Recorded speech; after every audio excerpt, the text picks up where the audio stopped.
India is the world's fastest growing major economy, but beyond the relatively strong figures lies a grim reality.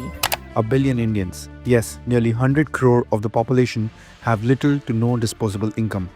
According to the Indus Valley Annual Report 2025, India's consumer economy is shockingly small when broken down per capita. While the country's GDP is growing, the benefits of this economic rise remain concentrated within a small section of the society.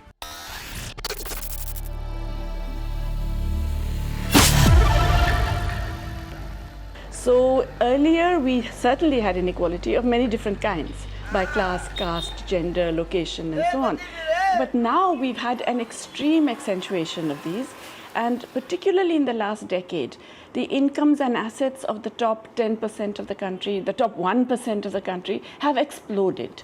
This is the paradox behind India's growth story that we're all aware of, but somehow हम इसे ignore करते हैं. Today, we will peel back all the layers to figure out the truth behind India's rise. As always, any information that I share with you can be cross-referenced, and if you can't find an independent source, a comment drop करिए, I'll link it for you. सबसे पहले, सबसे important question. Have we even grown faster than normal? या ये सब एक data manipulation था? In simple terms, we have grown much faster over the last 10 years. India की average growth rate for the last 60 years or so has been 6%, whereas पिछले 10 सालों में India की average growth rate has been 7%. And this 1% should not be underestimated, because वो इन सारी countries की expected growth rate है for the entire year.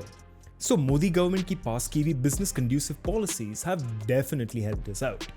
But while we've gone on this journey of growth, someone has been left behind. To understand this story though, we must be aware of one all-important fact. India का largest employer and India का largest GDP contributor same नहीं है. हमारे देश का largest employer है agriculture, which only contributes 18% to the GDP. At the same time, हमारे देश में GDP का सबसे बड़ा contribution services sector से आता है, which is about half the entire GDP. This means that अगर हमारी government हमारे देश की GDP को grow करना चाहती है, तो उनके लिए the easiest way to do that is to grow services. And that is what they have done. Services grew by 9.1% in the year 22-23, while agriculture only grew by 3.5%. PIB estimates that एक agricultural घर की average income monthly 10,000 रुपए है, जबकि एक service sector घर की average income monthly 75,000 rupees है. Talk about inequality. Now you might ask, why can't these people from agriculture just move to services? वो अपने बच्चों को पढ़ा सकते हैं, धीरे-धीरे ये transition कर सकते हैं. It's a good question, but the problem is we're not creating enough jobs. Citibank estimates that India around 80 to 90 lakh jobs हर साल create करता है, whereas we need 1.1 crore jobs. That means every year we're adding 20% of our employable population to the unemployed class. But हमारा unemployment rate अभी भी 6% के नीचे है. That is a little dicey to me. And on top of all of this, जो employment हम create कर भी रहे हैं, वो ज़्यादातर informal sector में आ रहा है. And this is very important to understand. See, एक formal sector job comes with certain benefits and rights. You're protected as an employee. But वो jobs अब India में, according to estimates, anywhere between 5 to 25% ही रहे हैं, which is a 2-decade low.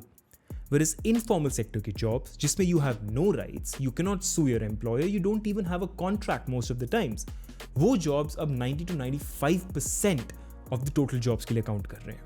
In other words, growth के नाम पे हमारा employable youth, drivers, delivery boys and maids बन के रह गया है. And this in itself is a much bigger problem than you might think, क्योंकि informal sector का data निकालना बहुत मुश्किल होता है. So government basically assume करती है कि जो भी growth हमें formal sector में दिख रही है, वो ही growth informal sector में भी हो रही है. My argument is that GDP data is incorrect. Because you see, the unorganized sector data comes with a time lag. For the quarterly data that comes, you assume that the unorganized sector is growing roughly at the same rate as the organized sector. Now that may have been true before the demonetization, but demonetization affected the unorganized sector. Next year, you again had a shock of GST, and third year you had the NBFC shock, and then finally the 2020 shock was the lockdown, sudden lockdown. So because of these shocks, and the methodology is that you project from the previous year into this year.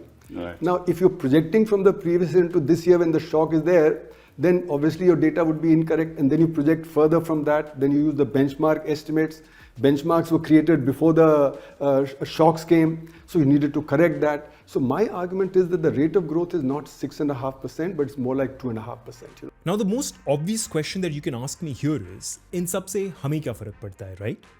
Well, बहुत बड़ा फर्क पड़ता है. See, जब हमारी country में employment standards लो होते हैं तो एक प्रॉब्लम क्रिएट होती है जो मेरे ऑडियंस के कोई भी इकोनॉमिस्ट पहचान सकते हैं. It's called low worker productivity. And it is a very important metric for growth. You should look into this whenever you have the time, but for now, all you need to understand is that worker productivity एक labor-based economy के लिए सबसे important growth metric होती है. And let's not be mistaken, India is a labor-based economy. So अगर हमारी worker productivity गिरती रहती है, which has been happening for the past few years, तो हमारी economy की growth का जो runway है, वो shrink करते रहता है. Think of it like the stamina of an athlete. We could have the best athlete in the world playing for us, but if he or she does not have the stamina, they can't play for long, right? And इस metric में India ranks 126th, barely above Pakistan and below the likes of Sri Lanka and Iran. Even a country like Japan, जिससे हमारी growth को सबसे ज़्यादा compare किया जाता है, that ranks about 20th in this metric. So हमारा growth Japan से तो similar नहीं है. What all of this shows is that जो हमारा सबसे बड़ा asset है, which is our young working force, हमने उसे ढंग से use ही नहीं किया है. We're not giving them the opportunity to really make a mark. And now we are facing the consequences of these divisionary tactics. हमारे growth के दो main pillars, services and consumption, are now both receding, driven by China's comeback and a slowdown in the West. Global factors have broken BJP's engine for growth. And now we have no other growth drivers to rely on. There is some good news though, because it seems like BJP ने finally spot कर लिया है, and now they are focusing on growth in the rural sector.